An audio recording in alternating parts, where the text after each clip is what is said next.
Welcome to Apex Philosophy. This is where you'll find your motivation. Be sure to subscribe and listen every day. Please like and share the video to help inspire others. How to overcome your fear of failure. We all have confidence in ourselves. Admit it or not, you have sung in the shower before. You have recorded yourself but never posted it on social media, and you have appreciated yourself in the mirror after a shower. And we've all tried new things in the privacy of our own homes. So why can we do things without fear when we are alone, but we can't when we are around others? The truth is, people aren't afraid of failing, but are afraid of failing in public and of criticism. Every person has a fear of disappointing other people. Some people also fear being unable to help when someone reaches out to them in their time of need. These fears all stem from the same thing: a deep-rooting fear of being chastised and kicked out of the tribe. See, as cavemen, we depended on the tribe for survival.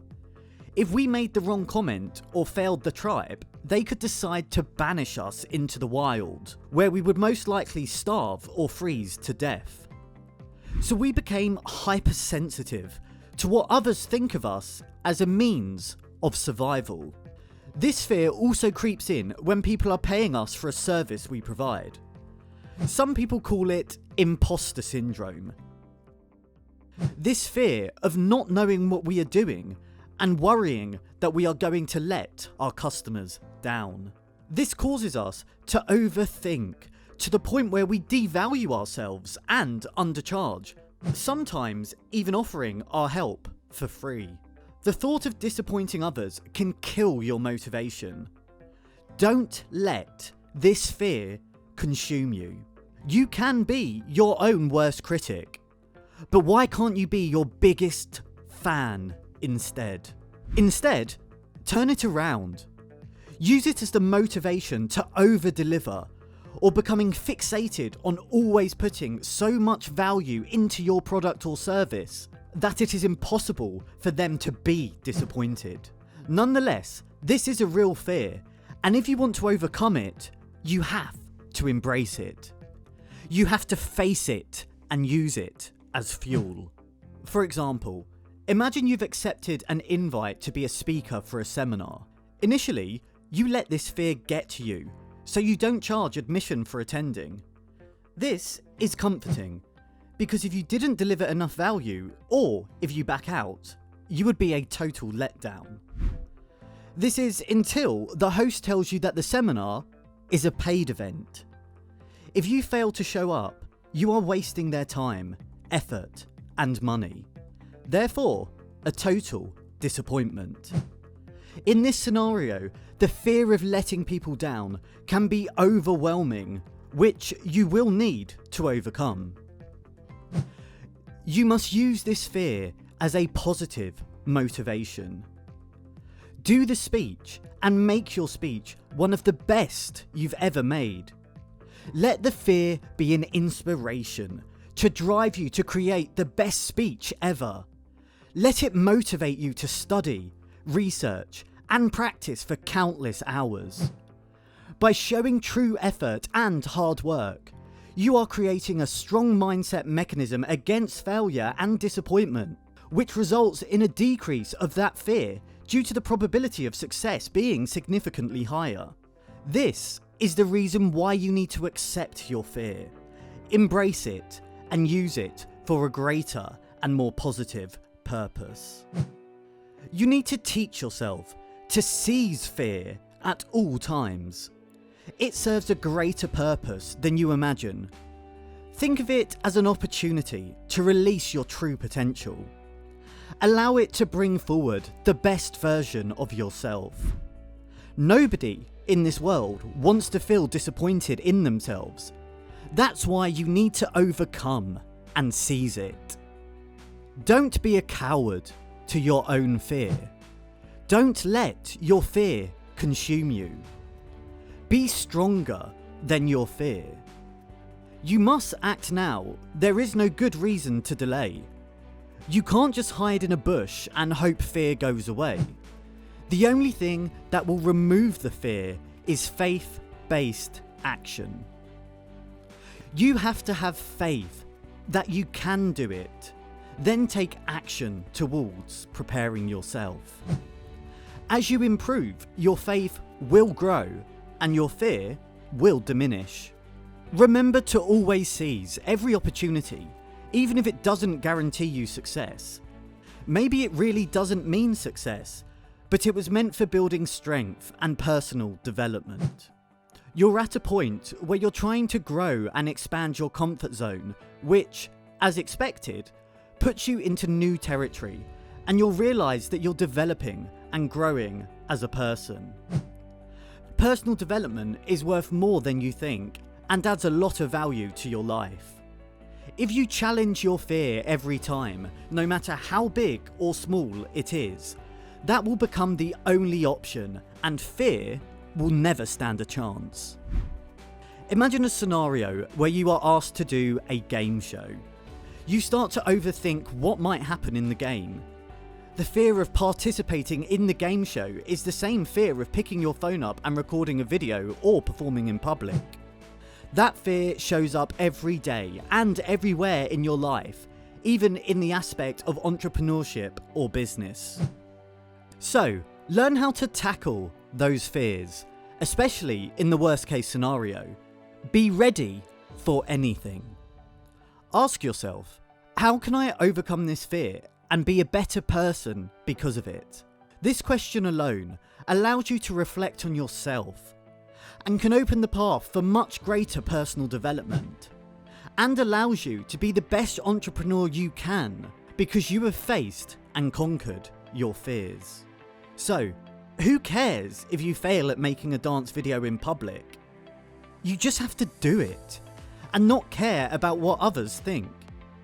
Teach yourself to have courage in doing the small, scary and uncomfortable things. You cannot always live in your comfort zone. Muster the courage and strength to seize victory over fear. Eventually, you will become braver, bolder, and more willing to do things beyond your comfort zone. You'll lose the fear of disappointment and failing.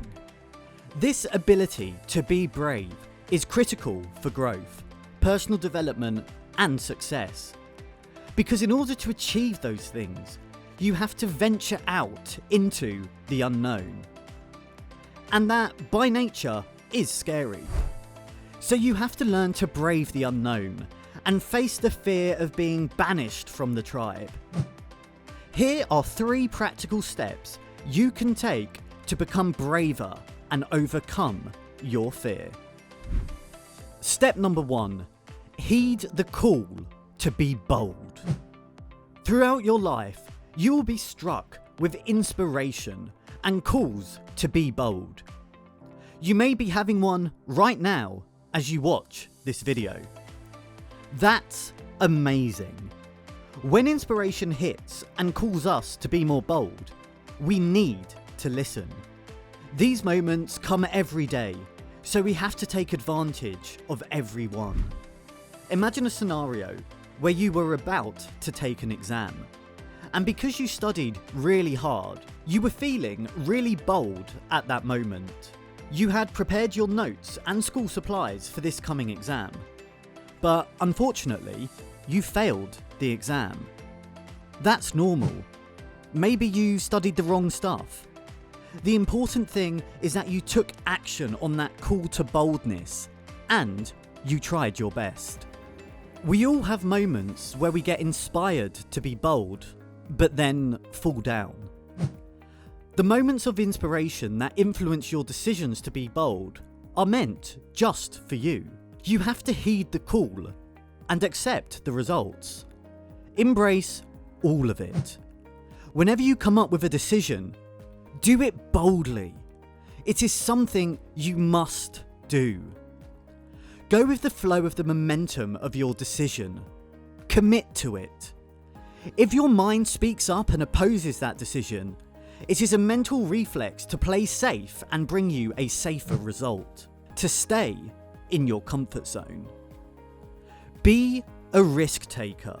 Love and embrace your bold moments and ideas.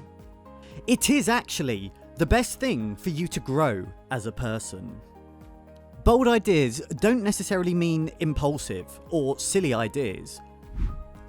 Remember, the idea you thought of came from a moment of boldness, so follow through on it. You are capable of being bold. Get out of your comfort zone. Make a plan and follow through. Step number 2, embrace failure. The second step is to expect to be terrible at something. That way, you'll feel more free as you accept yourself as being terrible at something the first time you try it. In the beginning, you won't feel confident on your first try anyway. You won't know how to play a game because you don't know the rules or any of the tricks yet. You'll definitely suck on your first try since you don't have the experience or know the winning strategies. Keep in mind that it doesn't mean you suck as a person or that you'll never improve. Everyone has the potential and talent to succeed, and with enough experience and practice, you'll become one of the best players out there. Think of sports, billiards for example. At first, you wouldn't know how to properly hold a cue stick or how to shoot the ball smoothly. You'll have a hard time hitting it straight at first. But over time, as you play, your mind is constantly learning to hold the cue stick and the proper way to shoot the ball. Accepting that you'll suck in the beginning and that it should be the way. It's part of the process of learning a new skill. If you really want to be good at playing pool, you'll ask a friend who knows how to play, or even search for a YouTube video tutorial to help you learn. This is where it gets interesting, because people tend to quit after they experience the difficulty, and because they expect to be good at it right away. They don't want to look bad or ashamed in front of people or friends, so they never want to go back and try again. This also relates to people growing up. They are scared to fail all the time. But that's not a problem, because it's really okay to fail. Don't give up on that first experience. You failed. Good. You lost. Good. Get on your knees and back yourself up. Learn from that experience and improve from it. In terms of development, how willing are you to risk failure? How willing are you to try new things and opportunities? If you never take those first steps, try new things, and risk failure, then how do you know what you will enjoy or your talents? Something you're good at. You'll never find it if you are not really willing to risk failure. Remember that failure is a necessary part to achieving success. You need to explore more, discover more, and learn more from all of the opportunities that are open to your path. So, keep on going, keep on exploring, keep on failing. Eventually, you'll find the most important thing. Something you like and enjoy doing. Something that lights your fire. So go out there and embrace the suck. Step number 3. Measure your success in your daily effort. The last thing is a simple but powerful change of mindset. Many times, we make the mistake of treating only the end as success. But the last step of a long journey isn't what made you successful. It was a combination of all of the steps. Like Lao Tzu says, do the difficult things while they are easy, and do the great things while they are small. A journey of 1,000 miles must begin with a single step. Lao Tzu. Success isn't the end, it is the journey. It is every step along the way. Each successful step is worth celebration. So, Practice linking your self-worth to the hard work and effort you put into the journey every day. And remember, it isn't the successful step that you celebrate, but the effort. Because even if you are unsuccessful, you will have learned something. And that is success. You are either improving yourself or making progress. Either way, it is a win. Celebrate it. Start measuring your self-worth by being proud of what you have done and the effort you put in. Be proud of what you did and accomplish each day. You did your best. You went all out. Sometimes it won't be enough, but you did what you could. Give yourself a pat on the back and reward yourself for your hard work. Be proud that you tried and that you attempted it. This is where most people get it wrong, because they only attach self-worth to their accomplishments, and especially the outcome. Don't do that, because once you link your self-worth to the outcome, winning or accomplishment, you're only going to pursue the things that you're good at. In short, you'll keep playing it safe and small for the rest of your life. Sometimes, even blame yourself because you failed to win. In a sense that if you only treasure or value winning, you'll stop learning new things, exploring new experiences, and discovering new opportunities because you're afraid to fail. Linking your self-worth to the effort will integrate and fortify your motivations, so you can put in the effort to do new and difficult things. If you do this every day, you'll experience losses and failures more than most people, but won't be disheartened, because sooner or later, after all that struggle and failure, you will start to experience huge wins. After your wins, reflect on how much you've grown and matured, and you'll be shocked by your development. You'll realise that you are winning and accomplishing way more than what you used to, and way more than most people. So, remember to be proud of your accomplishments, efforts, and failures, and most importantly, your development journey. And given time, your life will be vastly different from what it was before. And all because you focused on your development and you stood up to the fear of failure. Thank you for listening. Comment below and tell us what bold action you are going to start taking today. Don't forget to like the video and subscribe, and we'll see you next time.